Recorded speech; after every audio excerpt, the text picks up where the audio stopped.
si V-Mobile sa internet habang ginagawa ko yung isang school project ko.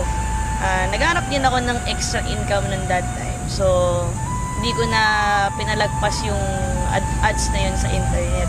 Pinuntahan ko siya sa Ortigas, nag-attend ako ng BOM,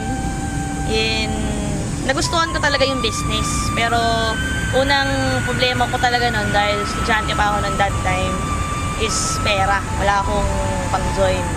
Talagang, gustong-gusto ko talagang sumali, pero hindi ko alam saan ako kukuha ng pang-invest. Pero ginawan ko talaga siya ng paraan kasi gusto ko talagang gawin to, gusto ko din talagang umasenso. Nung simula ako dito sa V-Mobile, talagang nahirapan ako kasi konti lang yung kakilala ko, mahihain din akong tao, so hindi ko alam paano ko talaga sisimulan yung business. So, ang ginawa ko talaga, naisip ko talagang gawin is umattend ako ng training para matutunan ko paano gawin yung business. Simple lang yung family namin, talagang budget lahat ng bagay. Hindi ako makahingi sa parents ko ng panglabas, pangbili ng mga gamit. So, kaya naisip ko magkaroon ng pagkakaitaan kasi gusto ko talagang bumili ng mga gamit para sa sarili ko, mga gadgets, damit, and syempre marami din po akong pangarap sa buhay. Naisip ko, kahit na meron akong mga leaders, meron company, meron training, I know na kailangan mag-depend ako sa sarili ko. Kailangan ako mismo meron akong believe sa sarili ko na kaya kong gawin. Kasi kung nagawa ng iba, alam mo kung kaya ko rin. So, ginawa ko lahat ng pwede kong gawin. Nag-research ako ng trainings, at nagbasa ako ng mga books, at nag-ask din ako ng mga advices and opinions sa mga successful na tao. So, by that, nakakuha ko ng mga tips and techniques, in-apply ko lang siya doon sa aking business, and hindi ko napansin na effective talaga siya and talagang magbo-boom yung business. Ang sarap ng feeling kasi di ko expect na aabot pa doon yung income ko sa business kasi ang akala ko lang talaga extra income, so akala ko maliit lang yung kita, pero di ko expect na aabot pala talaga siya ng milyon.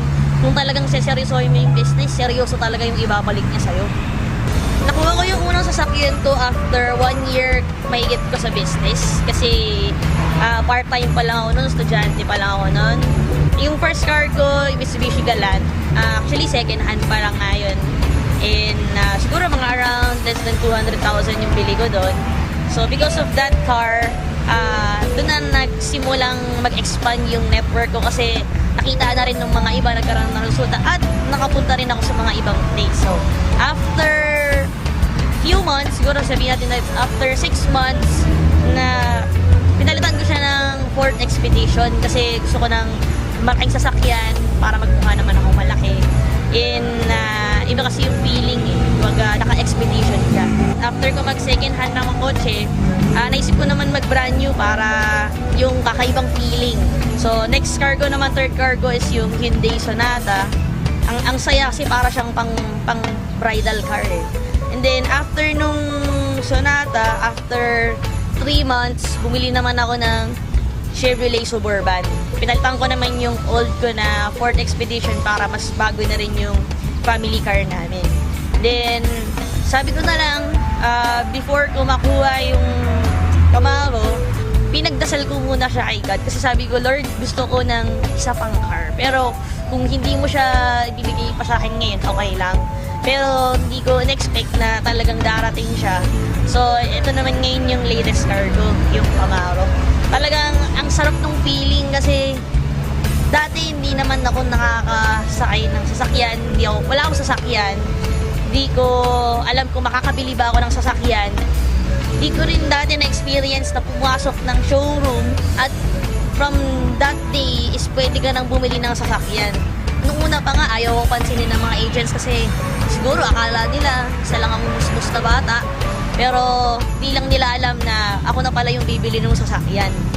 So, iba talaga yung feeling kasi parang iba yung achievement na mararamdaman mo eh. So, talagang sobrang thankful talaga ako sa business, sa V-Mobile, kay God, tsaka syempre, yung determination ko na gawin yung business. Sa lahat ng nag-reject sa akin, maraming salamat kasi dahil sa inyo, lalong lumakas yung loob ko na gawin yung negosyo at patunayan sa mga hindi naniniwala sa akin na kaya kong gawin yung business with or without you. Dahil sa inyo, yung spirit ko na gawin yung business talagang sobrang grabe. Advice ko sa mga new members, number 1, maniwala muna kayo sa Diyos. Kasi siya yung nagbigay sa inyo, nagturo sa inyo ng opportunity na ito. Magtiwala din kayo sa company kasi yan yung magbibigay sa inyo ng mga commissions ninyo. And lastly, magtiwala kayo sa sarili ninyo kasi wala namang imposible kung marunong kang maniwala.